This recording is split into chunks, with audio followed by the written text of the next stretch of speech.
देखो demon slayer में अगर सबसे वाडियो बंदे की बात करें जिसका मैक्स हो रहा है तो वो है ऑफ कोर्स लॉर्ड इनोस्के। पर अगर लॉर्ड इनोस्के के बाद कोई है तो वो है योरिची सुगिकुनी, क्योंकि भाई इसको हमने एनिमे में कुछ ज्यादा देखा ही नहीं है, जो कि लिटरली द स्ट्रॉन्गेस्ट स्लेयर है डीमन स्लेयर के यूनिवर्स में, जिसने ऑलमोस्ट एक इमॉर्टल डीमन किंग मोजान को सेकंड्स में मार दिया था। लेकिन योरिची ने इतनी गंदी मोजान की मारी थी कि मोजान के सामने को योरिची का नाम मिले तो भाई की पैंट गीली हो जाती है और सदमे में चला जाता है।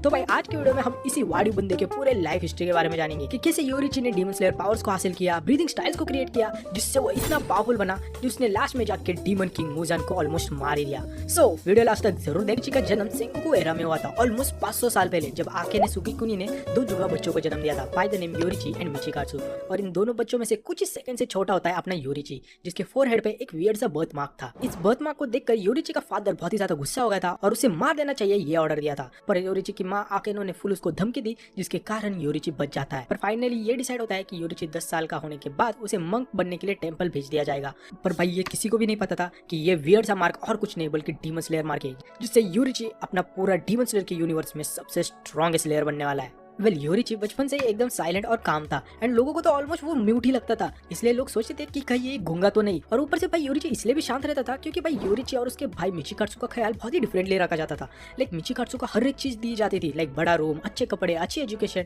एंड अच्छा खाना, ये सब मिलता था। जबकि छोटे भाई योरिची को खराब कपड़े, खराब खाना एंड इवन एक छोटे से रूम में रहने को देते थे। योरिची के इस हालत को देखकर मिचिकात्सु भी कभी कभी उसे मिलने आ जाता था एंड इवन उसने योरिची को एक बार एक फ्लूट भी गिफ्ट की थी। इसके साथ साथ योरिची की माँ आकेनो योरिची के साथ हमेशा थी, जिसने योरिची के लिए हानाफुड़ा इयररिंग्स भी बनाई थी इन द होप्स कि गॉड उसे ब्लेस करेंगे। इसके बाद एक दिन जब योरिची 7 साल का होता है तब योरिची फर्स्ट टाइम स्माइल करते हुए बोलता है कि उसे भी समुराई बनना है। तब वो मिचिकात्सु को स्वॉर्ड ट्रेनिंग करते हुए देखता है, जिसे सुनकर इवन मिचिकात्सु हैरान हो जाता है और उसे सुनकर इग्नोर करता है क्योंकि योरिची वैसे भी 10 साल का होने के बाद टेंपल भेज दिया जाएगा।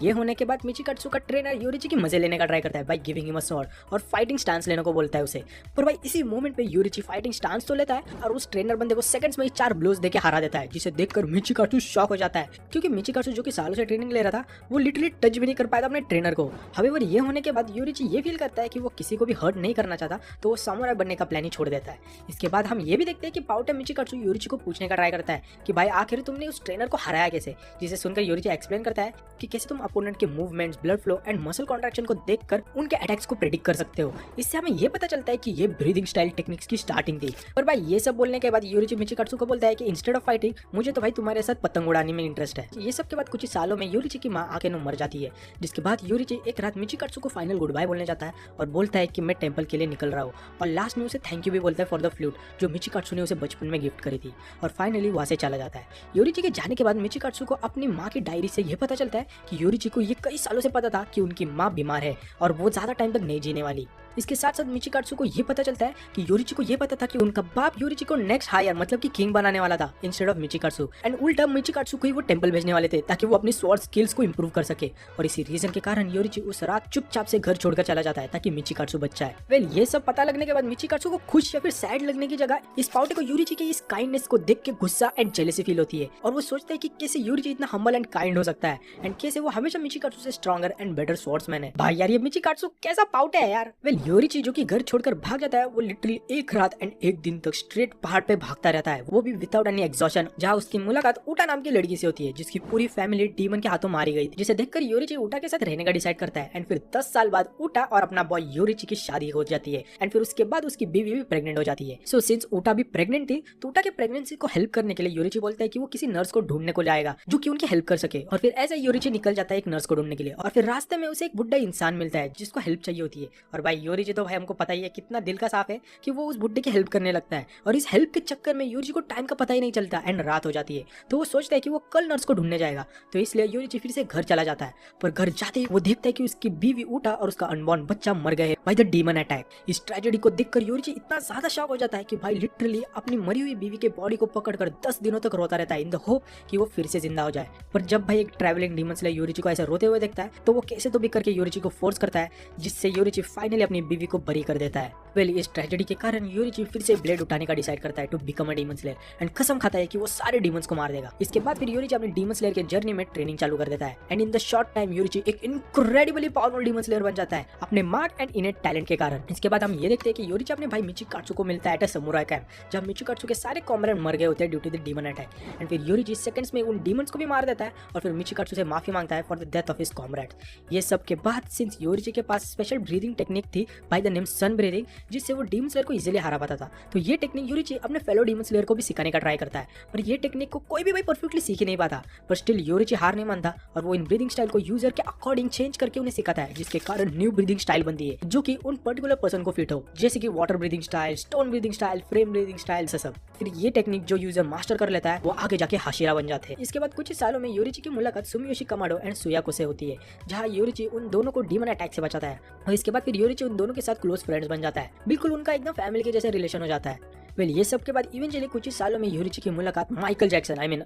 मोजान जैक्सन से होती है, जो कि क्रिएटर ऑफ ऑल डीमंस है, जहां वो टमायो के साथ होता है। योरिची मोजान को मिलते ही उसके मैलिशियस इंटेंट को सेंस कर लेता है। मोजान योरिची को देखकर काइंड ऑफ उसका मजाक उड़ाता है और बोलता है कि कैसे उसका इंटरेस्ट ऑफ स्वॉर्ड्समैन से खत्म हो चुका है, जो कि कुछ ब्रीदिंग स्टाइल यूज करके उसे मारने का सपना देखते हैं। और यही बोलते हुए मोजान अपने हाथों को बड़ा करके योरिची के ऊपर अटैक करने का ट्राई करता है, पर योरिची भाई इजीली उस अटैक को डॉज कर देता है और भाई इसे देखकर मोजान लिटरली शॉक हो जाता है एंड उसे फर्स्ट टाइम डर महसूस होता है। भाई एक डीमन किंग को फियर महसूस होता है, वो भी बस योरिची के प्रेजेंस से ही। वेल इसके बाद फिर योरिची अपने ट्रांसपेरेंट वर्ल्ड के टेक्निक से ये देखता है कि मोजान के अंदर 7 दिल और 5 दिमाग है जो कि बॉडी में इधर उधर मूव करते हैं। सो योरिची मोजान का गेम बचाने के लिए अपने सारे फॉर्म्स को कंबाइन करके एक नया फॉर्म बनाता है, सन ब्रीदिंग 13th फॉर्म, जिससे वो मोजान के ऊपर अटैक करता है टू ओवरपावर हिम, जिससे मोजान के बॉडी के टुकड़े टुकड़े हो जाते हैं और मोजान अपनी इस हालत को देखकर यकीन नहीं कर पाता। मोजान को अपनी इस हालत को देखकर यकीन तक नहीं होता, क्योंकि वो अपने आप को रिजनरेट करने का भी ट्राई करता है पर वो नहीं कर पाता और कैसे तो भी मुश्किल से अपने सारी बॉडी को जोड़कर रखने का ट्राई करता है एंड फिर फाइनली मोजान को खत्म करने का चाहता है। पर तभी मोजान अचानक से अपने बॉडी को कई पीसेस में स्प्लिट कर देता है और फिर अचानक से मोजान की इस चीज को देखकर योरिची उसे मारने का ट्राई करता है,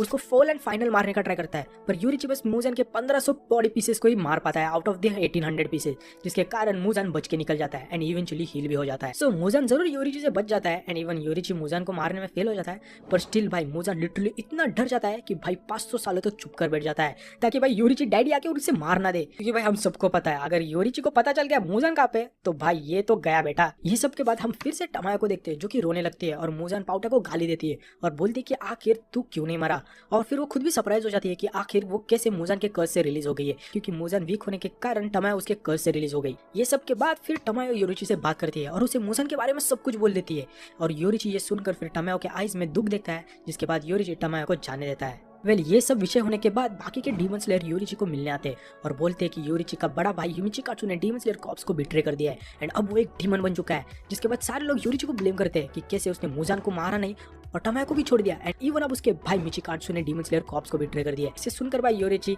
इन सब चीज की रिस्पॉन्सिबिलिटी खुद पे ले लेता है और खुद को ब्लेम करने लगता है, पर न्यूली अपॉइंटेड ओयाकाता ये करने से मना कर देता है एंड उल्टा योरिची को डीमन स्लेयर कॉर्प्स से हकाल देता है। तो भाई योरिची को डीमन स्लेयर कॉर्प्स से निकालने के बाद योरिची थोड़ा सैड तो हो जाता है एंड इवन भाई उसे ये सब किसी को तो बताना था ताकि वो अपने मन को हल्का कर सके, जिसके कारण वो अपने क्लोज फ्रेंड सुमियोशी के पास जाता है और उन्हें मिलता है, जहाँ योरिची अपनी पूरी लाइफ की कहानी उन्हें बताता है कि कैसे वो बचपन से अकेला रहता था, कैसे उसकी बीवी ऊटा मरी एंड कैसे वो अब मोजान को मारने में फेल हुआ, जिसके कारण योरिची अब खुद को बस एक फेलियर की तरह देखता है जिसकी कोई भी माफी नहीं है। ये सब योरिची बोल ही रहा था कि तब सुमाइरे योरिची से हग मांगती है, जिसे देखकर फिर योरिची उसे हवा में उठाकर जोर से हग करता है एंड फिर जोर से रोकता है। इसके बाद फिर सुया को योरिची को कंसोल करती है एंड उसे खाने को देती है। फिर खाना होने के बाद सुया को योरिची से रिक्वेस्ट करती है कि वो उसका सन ब्रीदिंग स्टाइल परफॉर्म करके दिखाए, जिसे सुनकर Yoriichi happily sun breathing form perform करने लगता है, जो कि इतना ज्यादा ग्रेसफुल होता है कि वो इंसान से ज्यादा स्पिरिट लगने लगता है। इन फॉर्म्स को फिर सुमियोशी भी नोटिस करता है एंड मेमोराइज करने का ट्राई करता है। फिर ये सब के बाद योरिची अपने हानाफुदा इयरिंग्स को कामादो फैमिली को दे देता है, जिसे देखकर कामादो फैमिली समझ जाती है कि ये योरिची की लास्ट विजिट होने वाली है। इसके बाद जैसे योरिची जाने लगता है उसे देखकर फिर सुमियोशी ये बोलता है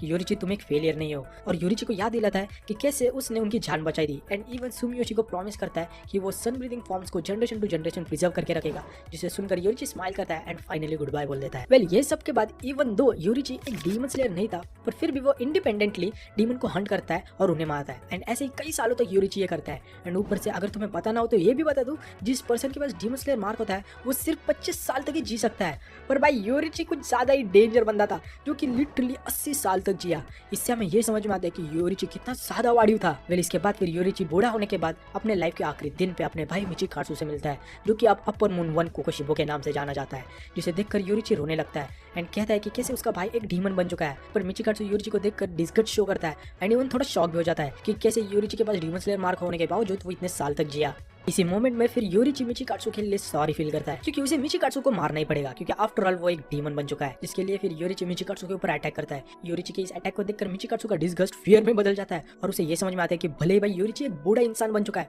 पर फिर भी अभी भी वो खतरनाक वाला पावरफुल डीमन स्लेयर है। जिसके बाद फिर योरिची मिचिकात्सु के गले को सेकंड्स में स्लाइस कर देता है, वो भी इतना फास्ट कि कोकोशिबो को अपनी तलवार निकालने का भी टाइम नहीं मिलता। वेल योरिची के इस पावर को देखकर कोकोशिबो बहुत ही ज्यादा गुस्सा हो जाता है और सोचता है कि कैसे वो अभी भी अपने भाई योरिची से कमजोर है, इवन दो वो एक अब डीमन बन चुका है। इसके बाद कोकोशिबो योरिची के नेक्स्ट अटैक का वेट करता है, पर योरिची दूसरा अटैक करने से पहले ओल्ड एज के कारण वहीं पे मर जाता है। वेल योरिची के इस डेथ को देखकर ये पाउटे कोकोशिबो गुस्सा हो जाता है क्योंकि वो योरिची को हराने और मारने का चांस खो दिया था। भाई यार ये मिचिकात्सु कितना डिल्यूजनल है, इसको सच में लगता था कि ये योरिची को मार देगा। देखो फिर योरिची वहां पे मरने के बाद ये मिचिकात्सु का बच्चा योरिची की डेड बॉडी के ऊपर अटैक करता है। हाई कसम से ये बहुत ही नीच बंदा है। एंड फिर ये कोकोशिबो जैसे ही योरिची के मरे हुए बॉडी के ऊपर अटैक करता है तो वो ये नोटिस करता है कि कैसे योरिची के पास अभी भी मिचिकात्सु का दिया हुआ वो फ्लूट है जिससे वो आज दिन तक संभाल के रखा है। और फिर ये देखकर मिचिकात्सु रुक जाता है एंड वो फ्लूट लेके वहां से चला जाता है। वेल फाइनली योरिची के मौत के बाद दोनों कोकोशिबो एंड मुजान मिलकर सारे सन ब्रीदिंग स्टाइल के यूजर्स को ढूंढते हैं और उन्हें एक एक करके मारते हैं ताकि कोई उनका नया डैडी ना बन सके। सो भाई यही थी योरिची उर्फ द स्ट्रॉन्ग डीमन स्लेयर की लाइफ हिस्ट्री कि कैसे वो इतने सारी ट्रेजेडी के बाद भी एक स्ट्रॉन्ग स्लेयर बनता है जिससे वो मुजान जैसे बंदों को अपनी औकात दिखा पाता है। लाइक भाई सोचो योरिची इतना ज्यादा स्ट्रॉन्ग था कि आज तक कोई भी उसके जितना पावरफुल पैदा ही नहीं हुआ है। लाइक आफ्टर ऑल भाई योरिची टाइप 0 डॉल अगर तुम्हें याद हो जिसे हमने स्वॉर्ड्समिथ विलेज आर्क में देखा था, वो योरिची को देखकर ही बनाई गई थी और उसे लिटरली 6 हाथ दिए थे क्योंकि भाई योरिची के ओरिजिनल मूव उस डॉल में विद 2 हैंड्स रेप्लिकेट करना इम्पॉसिबल था। तो इससे समझ जाओ कि योरिची रियल में कितना ज्यादा पावरफुल था। वेल भाई आई होप सो तुम्हें ये वीडियो भी पसंद आई हो और अगर आई हो तो ऑफ कोर्स भाई लाइक एंड सब्सक्राइब करो। और हम मैं सोच रहा हूँ कि डीमन स्लेयर के ऊपर भी व्हाट इफ की वीडियो चालू कर दूं, तो क्या बोलते हो कमेंट सेक्शन में बताना।